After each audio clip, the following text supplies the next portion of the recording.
Poderia explicar o verdadeiro significado do mandamento que diz, não pecar contra a castidade? O que isso quer verdadeiramente dizer? O que tem a ver com virgindade? Se a pessoa não se casar virgem, ela estará cometendo algum pecado?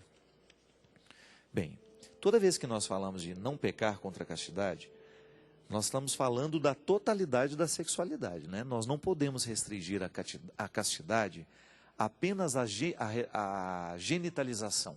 Não. Castidade é muito mais que isso. Castidade engloba todos os nossos afetos e também a genitalidade humana, né? O ser humano, quando vai ter uma relação sexual, ele tem uma relação genital, claro. O marido e a mulher, eles vivem uma relação genital. Mas a relação sexual é muito mais do que isso. Porque a sexualidade engloba todos os afetos da pessoa, engloba toda a totalidade da pessoa. É por isso, minha gente, que uma sexualidade mal vivida, mal experimentada, quando ela é reduzida a uma genitalidade, ela provoca muito sofrimento. Muitas vezes os casais não têm uma relação sexual, eles têm uma relação apenas genital, né? Usou o corpo um do outro, mas não teve o encontro da sexualidade. Quando a igreja fala de castidade, muitas vezes nós somos mal interpretados. Eles são moralistas, né? Eles não permitem o prazer. Não, não é nada disso, não. A igreja não tem o objetivo de ser desagradável. Ela apenas quer recordar que a castidade, ela nos remete a uma consciência muito maior. É o cuidado que você tem com aquilo que você é. Não pecar contra a castidade é você não permitir que o outro venha fazer de você um objeto. E também você nunca permitir que você faça o outro seu objeto. A sexualidade, ela, para ser bem vivida, ela precisa ser experimentada no amor, no respeito. E é tudo isso que a igreja propõe. Quantas vezes eu já disse sobre isso, né? A camisinha resolve o problema da contaminação das doenças? Às vezes resolve mesmo. Agora, ela não impede o outro de sentir-se um objeto. Camisinha pode ser um controle de natalidade? Pode. Pode resolver o problema, pode não ter o filho que você não deseja. Agora eu pergunto, ela pode prevenir uma pessoa de não sentir-se usada pelo outro? Não. Então veja bem, nós muitas vezes com respostas muito simplistas, pode ou não pode, nós ocultamos um problema ainda maior. O problema no mundo hoje é a genitalização da sexualidade.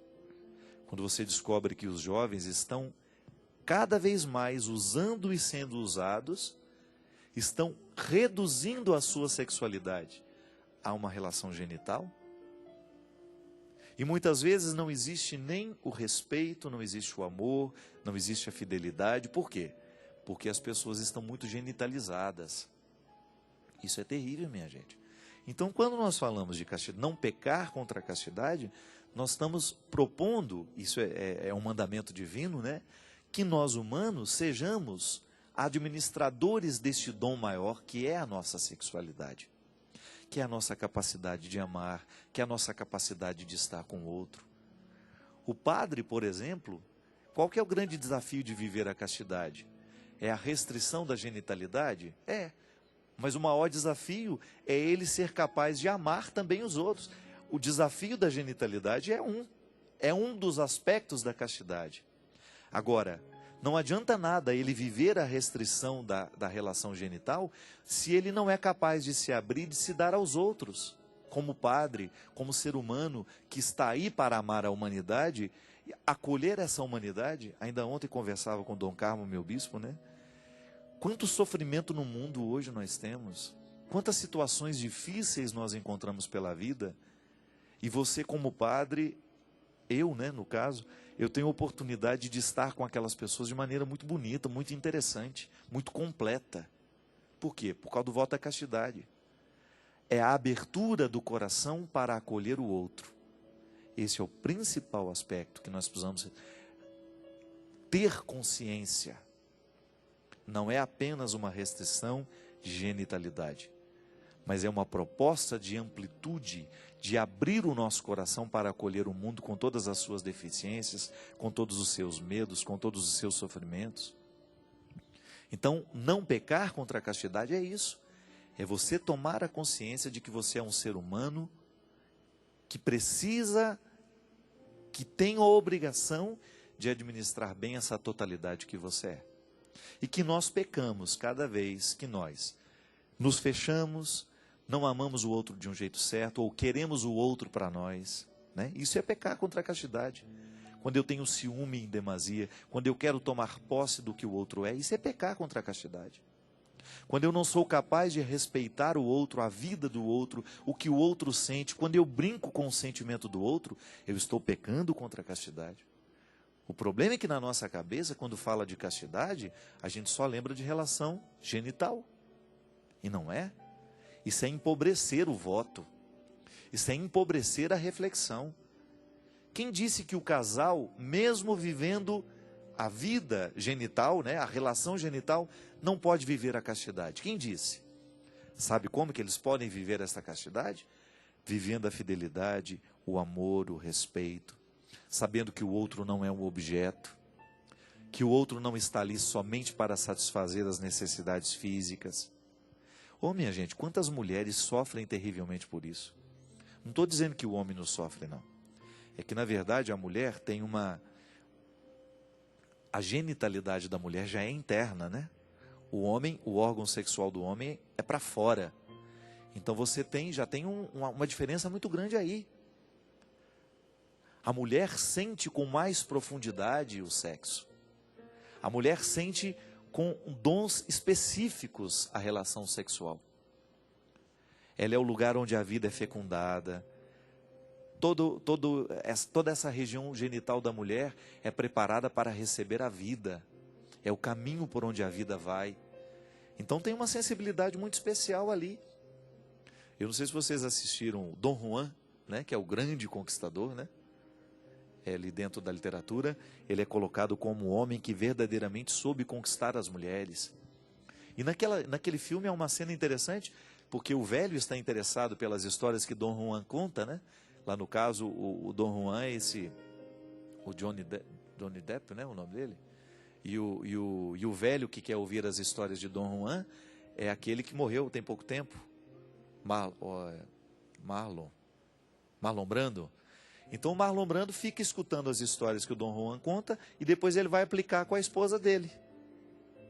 Dom Juan conhece todos os segredos. E há uma cena muito interessante que ele fala assim: o grande segredo para conquistar uma mulher é você tocá-la como se você estivesse tocando uma seda. Veja bem, Dom Juan não está falando apenas de um toque, não, sensorial. Ele está falando do cuidado que a mulher precisa nesse processo da conquista. Quantas vezes nós encontramos mulheres machucadas, minha gente, pela vida, brutalizadas, muito brutalizadas mesmo, incapacitadas da maternidade, incapacitadas de serem sensíveis, justamente porque viveram uma genitalidade muito bruta, foram usadas demais, não foram amadas de um jeito certo. É o grande problema da sexualidade vivida de maneira descomprometida. E eu não preciso ir longe, não. Eu olho para o lado ali, as pessoas com quem eu convivo, quantas vezes eu encontro pessoas incapacitadas para o amor, porque a vida genital foi mal vivida. Começaram a ter um contato com essa genitalidade muito cedo.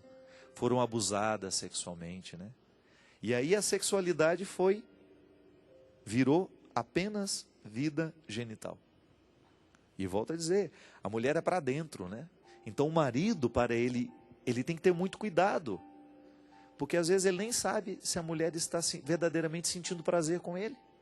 O homem não tem como não esconder, né? Ele não tem como dissimular.